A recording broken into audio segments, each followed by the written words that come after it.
Bonjour à tous, aujourd'hui je vous fais une vidéo sur ma Peugeot 207 1,6 Litre HDI. En fait quand je l'ai démarré, j'ai eu un message sur le tableau de bord ici, là, système anti-pollution défaillant. Vous savez ce fameux message un peu fourre-tout pour le GR, le FAP, etc. Et bien sûr avec le voyant moteur qui s'allume ici. Donc je vais vous montrer exactement ce qu'il en est. Donc je démarre la voiture.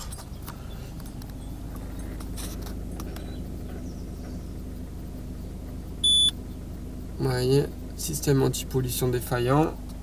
Et ici, vous avez le fameux voyant moteur qui est allumé. Juste là, on voit pas grand chose parce qu'on est un peu à contre-jour. Donc là, forcément, je suis pas devin, je sais pas ce qu'il en est. Donc je vais la connecter à l'ordinateur avec Jackbox.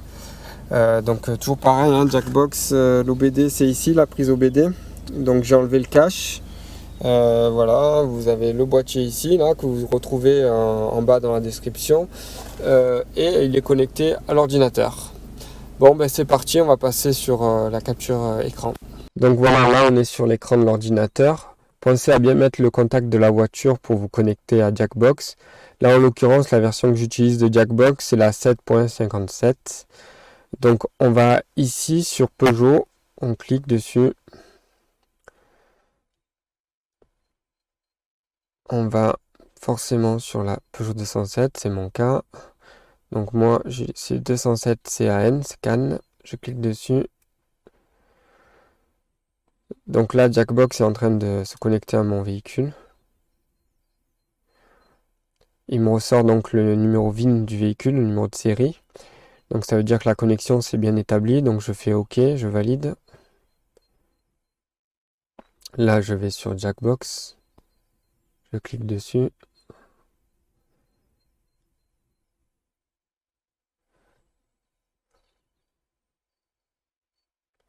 On patiente. Donc là, vu que le but de la manœuvre, c'est de rechercher la panne, rechercher plus exactement les codes défauts, forcément, on va ici sur la troisième ligne, troisième bouton, donc recherche de panne. On clique dessus.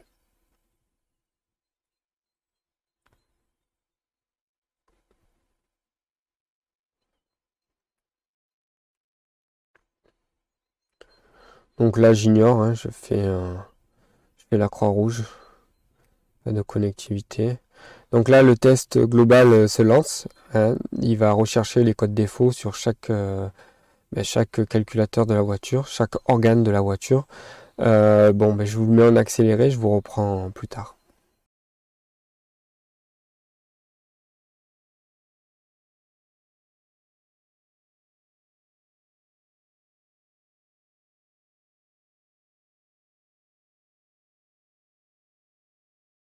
Voilà, donc le scan est terminé.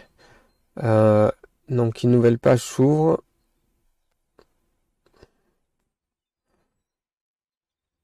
Donc là, on peut voir ici sur la deuxième ligne, injection allumage qui a 5 codes défauts.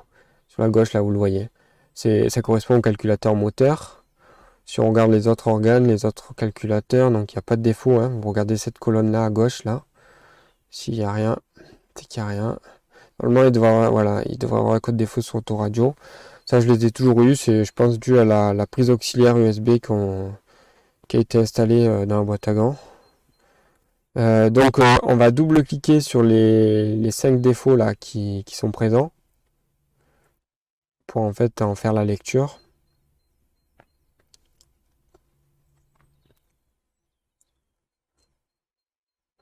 On va sur la deuxième ligne, donc lecture des défauts.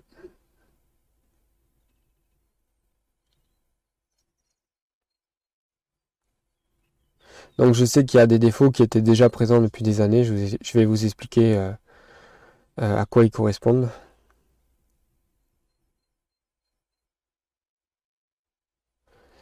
Donc voilà, on a ici le P1403, le P1404 et le P ici 1351. Ça, c'est des codes défauts que j'ai depuis 3-4 ans, depuis que j'ai quelques bougies de préchauffage qui sont HS, donc j'en tiens pas compte. Celui-ci est plutôt récent, mais je le connais. C'est apparemment le contacteur d'embrayage. bon, j'ai fait le test avec le régulateur de vitesse, c'est-à-dire que je l'ai désenclenché en appuyant sur la pédale d'embrayage. Pas eu de problème, hein, c'est mis en off. Donc je pense que c'est le contacteur, il doit être en défaut de temps en temps, pas tout le temps, et il commence à, c'est peut-être le signe qu'il va falloir que je le change très bientôt. Donc là, par rapport à mon problème d'aujourd'hui, c'est ce code-là, le P0238. C'est lui qui me fait, clairement, là je le vois, c'est lui qui me fait apparaître au tableau de bord le message système anti-pollution défaillant. Les autres, comme je vous ai dit, je les ai depuis un moment et j'avais pas ce genre de message jusqu'à présent. Donc là, si j'ai appuyé sur la croix pour avoir le détail, qu'est-ce qu'il me dit? En gros, sur ce code-là, court-circuit, ici au plus, ou court-circuit ouvert, ou valeur trop haute. Bon, en tout cas, ça vient du turbo, ça vient de l'air, de la suralimentation en admission. Euh, donc ce qu'on va faire, c'est qu'on va ouvrir le capot, on va vérifier le turbo, on va vérifier que le circuit il est bien étanche, qu'il n'y ait pas de fuite, et également le capteur de suralimentation du turbo, enfin de suralimentation en admission, voir s'il n'est pas encrassé. Bon, là j'ai relevé le code, donc c'est P0238. En plus de ça, on va faire une petite recherche sur Google pour voir comment ça se passe. Bon, ben là on a basculé donc sur Internet, on va sur Google, on tape dans le moteur de recherche DTC Peugeot P0238. Donc là, on a celui-ci, là, le deuxième qui est pas mal de sites, et celui-ci aussi, le premier.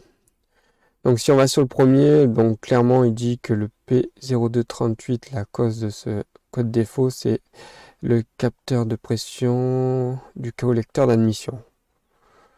Au circuit.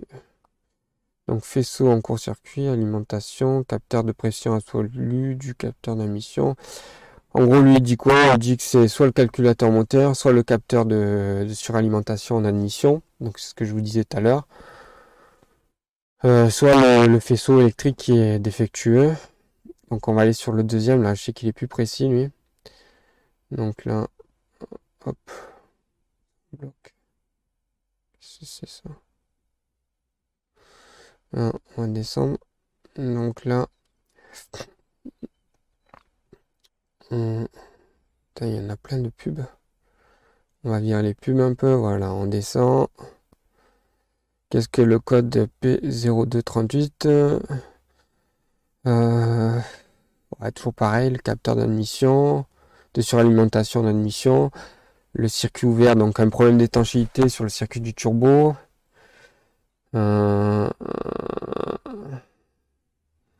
Problème électrique, donc au niveau du câble, donc il dit exactement la même chose.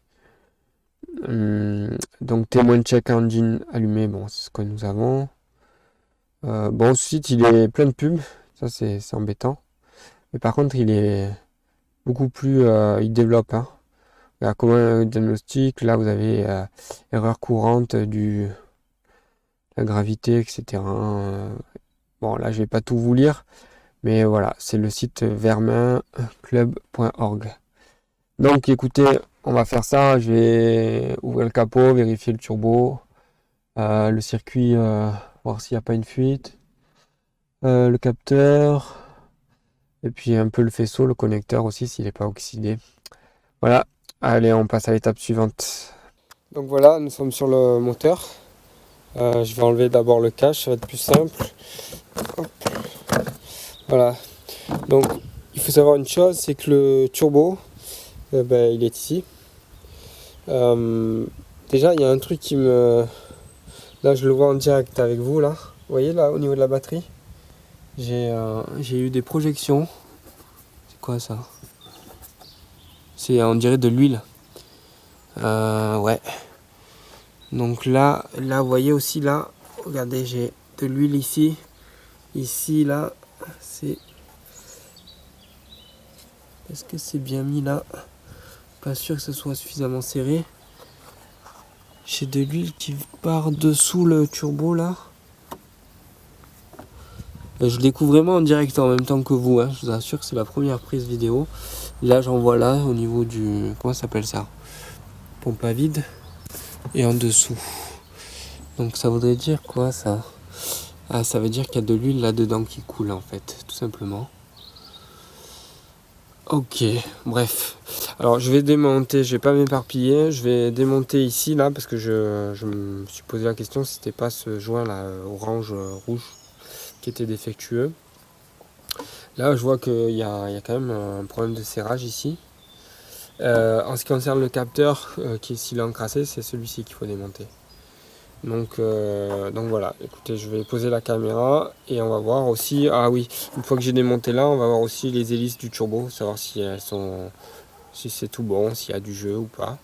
Bref, on va essayer de trouver la panne. Allez, bon, mais pour là, je vais prendre, je crois que c'est une douille de 8 qu'il faut, non, de 7. De 7 où vous prenez un tournevis plat pour desserrer le collet de tirage.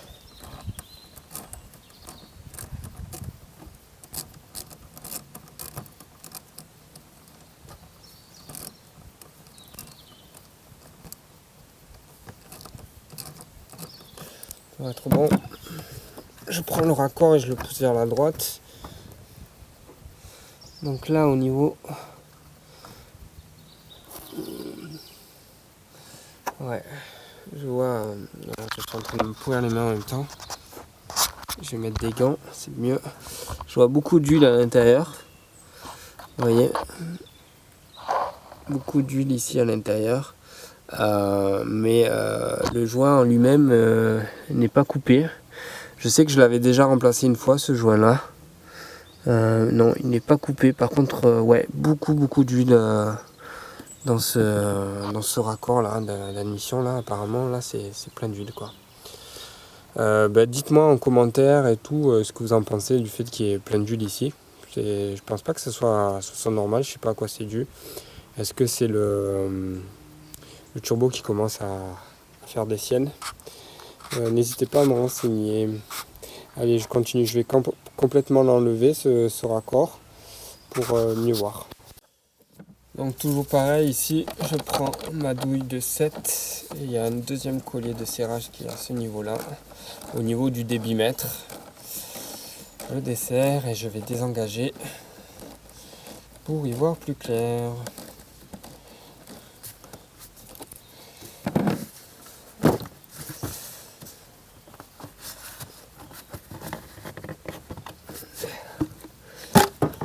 Voilà. Beaucoup d'huile ici. L'étanchéité elle se fait plus là. Hein, vous voyez, beaucoup d'huile à ce niveau là. Pourtant le joint torique n'a pas l'air défectueux. Là je vous confirme, je sais pas si vous voyez, je confirme que le joint orangé rouge est plutôt en bon état. Même il est en bon état, on peut le dire. Il n'y a pas de problème à ce niveau là. Par contre, ouais, beaucoup d'huile. C'est surprenant, j'en ai jamais eu autant. Tenez, je vais poser ça là. Donc là, maintenant, on va regarder ici là au niveau du turbo. Donc au niveau du turbo, je touche les hélices. Attendez, je vais essayer d'enlever mes gants et prendre la caméra pour vous montrer. Donc là, vous voyez, au niveau de l'arrivée du turbo, là où j'ai le doigt, j'ai les hélices. J'ai pas de jeu énorme. Les hélices, j'essaie de regarder en même temps. Elles sont pas déformées. Donc pour moi le turbo, ça a l'air d'être plutôt bon hein, si je à travers ce test. Alors c'est peut-être pas suffisant comme test, mais ouais, j'insiste, mais non, c'est plutôt bon. Je sais qu'une fois le garagiste m'avait changé le turbo et là l'hélice elle était complètement, le bouger il était vraiment mort quoi.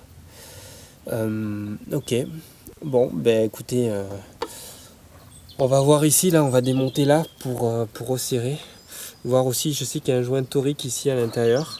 Voir un peu s'il est dans un bon état. Et je sais que là regardez bien. C'est quand même pas... vous voyez là, il n'y a pas d'espace. Et ici, il y a un espace. Donc je trouve ça pas terrible. Je pense que la vis, là, la vis Thor, elle est pas assez serrée de base. Allez, on va voir comment ça fonctionne. Ouais, je vais aussi relever le niveau d'huile. Voir s'il a beaucoup baissé. Parce que la fuite d'huile me semble assez importante.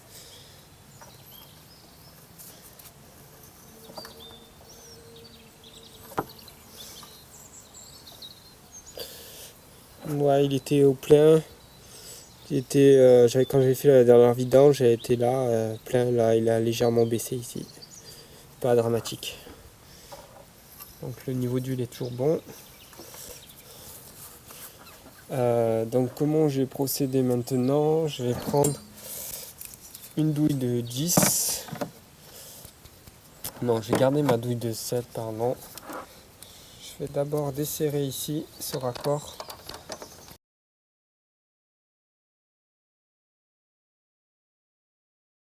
Voilà, le raccord est suffisamment desserré pour désengager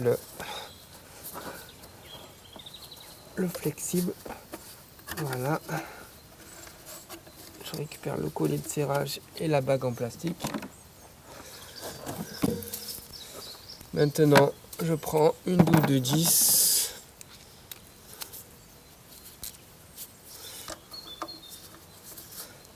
Et je desserre là. Normalement, ça vient vers le haut si je ne me trompe pas. Il y a un clip là. C'est pas gênant non plus. Je vais encore desserrer.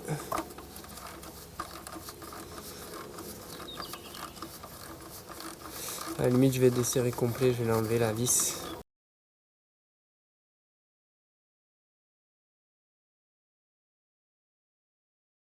Hop là, enlever la vis, elle est pleine d'huile. Voilà. Là, c'est mieux.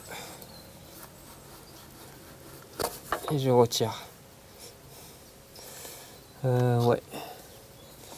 Je retire, donc là on a un joint torique qui a pas l'air en très bon état. Ouais, il fallait que je le rince. Alors je vais le récupérer avec un tournevis comme ça là. Je sais pas si vous voyez là, est-ce que je suis dans le champ de la caméra? Ouais. Vous voyez, avec ce petit tournevis là, ce sera beaucoup plus pratique. Il est plus fin. Voilà. Donc avec ça, hop. Voilà, je retire ça directement. Ouais, beaucoup d'huile. Est-ce que c'est ce joint torique qui est un peu flanché et qui n'a pas permis de faire l'étanchéité comme il faut? Ça, je sais pas du tout. Ce que je vais faire, c'est que je vais le rincer là parce qu'il est plein d'huile et mieux le contrôler comme ça. Mais déjà, il est déformé. C'est pas bon signe. Bon, j'ai nettoyé le joint torique là. Il est tout déformé, tortillé. Bon, il semble pas être fissuré, mais à mon avis, il n'a pas apprécié de baigner dans l'huile longtemps. Donc je sais pas si le problème d'étanchéité du circuit vient de là, certainement, peut-être qu'il y a plusieurs causes, hein. Ça peut être ça, plus le capteur ou toute autre chose.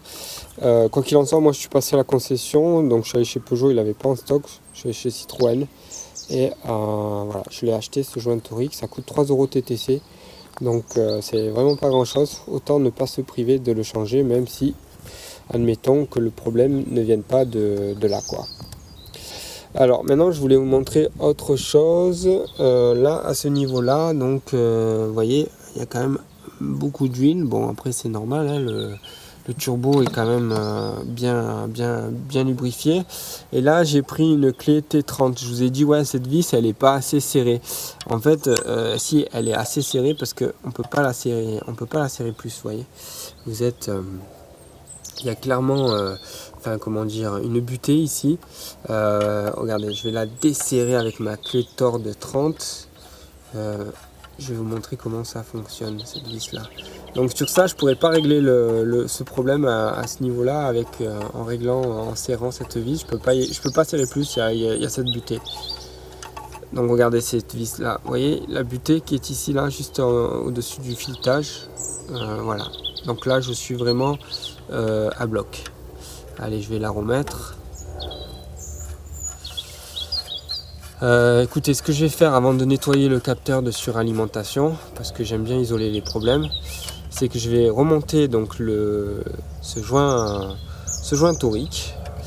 Je vais le remonter, je vais effacer le code défaut sur l'ordinateur, puis je vais aller faire un tour.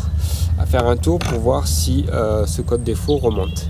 S'il ne remonte pas lorsque je fais une grosse accélération, que je sollicite le turbo, c'est que le problème venait de là. Sinon, je chercherai ailleurs, c'est-à-dire le capteur. Allez, je vous montre ça de suite. Bon, d'abord, je vais quand même, avant de mettre le joint torique neuf, je vais quand même essuyer cette partie-là avec un vieux chiffon là. Je vais nettoyer. Hop là. Je vais nettoyer l'emplacement du joint torique. Hop là. Je vais à la limite nettoyer un peu là-dedans aussi.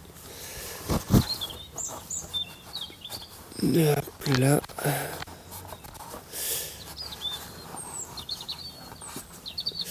Et voilà. Donc là, je vais insérer mon nouveau joint torique. Tout simplement. Ouais, il a une autre couleur quand même. Il est beaucoup plus vif. Hein. Regardez. Et je vais remonter le tout.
Écoutez, voilà, tout est remonté. Je vais donc maintenant procéder à l'effacement du défaut sur l'ordinateur. Je vais aller faire un tour en voiture. Je vais solliciter le turbo en montant dans les tours. Et je vais voir si ce code de défaut, donc le P0238, remonte. S'il ne remonte pas, ça voudra dire que le problème vient de là. S'il remonte, nous retournerons sur le capteur de suralimentation en admission. Donc voilà, on se retrouve exactement au même endroit que tout à l'heure. Cette fois-ci, donc, on va effacer le code défaut P0238. Donc je vais en bas à droite sur la corbeille.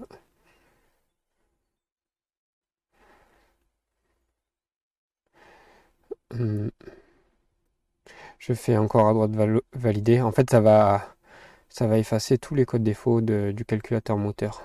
Pas uniquement le P0238. Donc là, je renseigne mon kilométrage.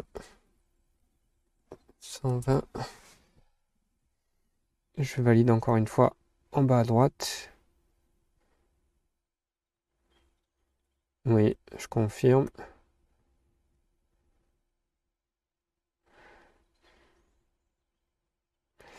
Effacement en cours, donc. Ouais, si tu veux.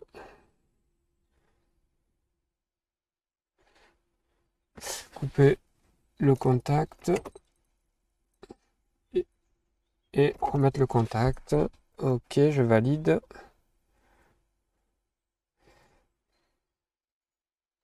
voyez, il m'a effacé tous les codes défauts du calculateur moteur. Donc DC16, c'est 34 pour moi. Donc voilà, maintenant que j'ai fait la procédure d'effacement des défauts, je peux aller faire mon tour et voir si au tableau de bord j'ai à nouveau le bip, l'alerte qui va retentir avec système anti-pollution défaillant. Je vous tiens au courant, je vous reprends tout à l'heure. Bon, je suis allé faire un petit tour, j'ai sollicité le turbo à peu près à 3000-3500 tours minute maximum. Et malheureusement, c'est un petit échec, le message système anti-pollution défaillant est réapparu. Donc je suis allé vérifier là sur Jackbox, j'ai bien le code encore P0238 qui remonte.